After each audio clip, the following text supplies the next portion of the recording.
Investing in the stock market can seem like a crazy prospect for a generation of young adults that have 2 cents in their pocket and a $100,000 student loan for a degree that they don't use. But when it's done right, you can take that 2 cents, turn it into 3 cents, and well, that's more than you had yesterday. And isn't that the goal? In all seriousness, the stock market is often perceived as a big scary abyss of money that eats unsuspecting investors alive and is the path to a magnitude of wealth for those that understand it. While those perceptions can be true, understanding the stock market and succeeding in making money with it is far easier than you might expect. In order to understand the stock market, first, we need to understand just what a stock is. A stock, otherwise known as a share, is a financial token or instrument that signifies ownership of a company in some proportion. Basically, if Amazon had 1,000 shares and you bought 1 share, you would own 1/1000th of Amazon. In reality, Amazon and companies alike have millions of shares, but that sums up the point. When you own a stock, that means that you own a portion of that company, and as the value of that company increases, so does your stock price. There are also common and preferred stocks, which refer to the voting rights of a shareholder. Common shares have voting rights, and preferred shares don't.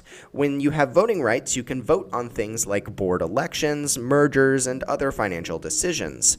Preferred shares, however, are called that because they get preference when a company pays a dividend, which is basically a split of the profit of a company with the shareholder, and they also get preference in other financial situations. Stocks can get much more complicated than that, but these simple understandings will serve enough to the basic investor.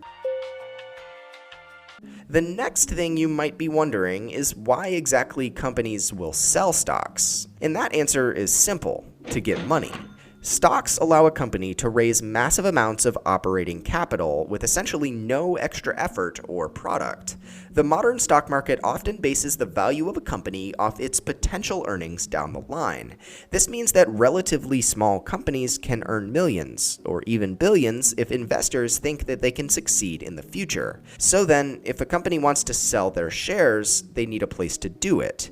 Enter the stock market. Companies list shares by selling them through an initial public offering, or IPO, on an exchange. This essentially changes the status of a company from a privately held business to a publicly traded one. IPOs can let company founders cash out their stake or just let the company raise money. Once a company's stocks are listed on an exchange, the public can trade them.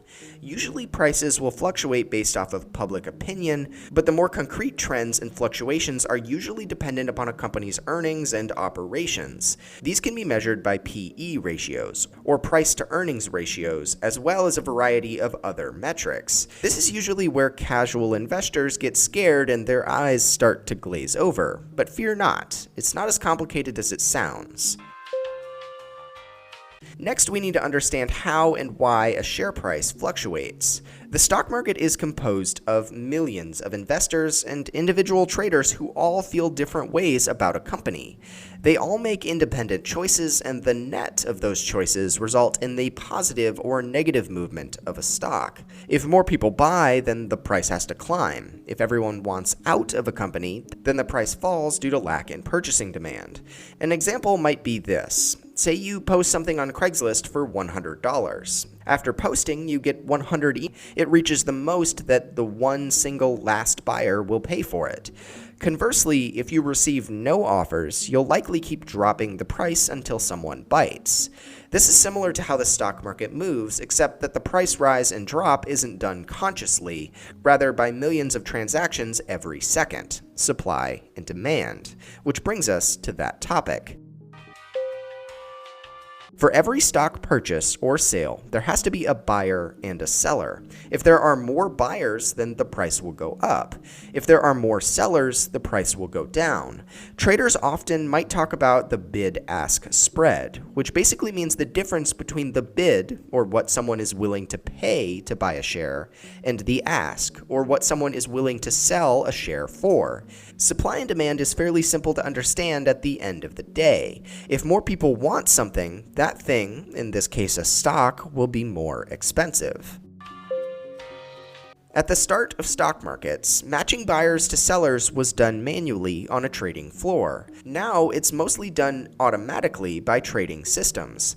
This allows the market to move much faster and creates the breakneck pace that any casual onlooker notices when watching the stock market.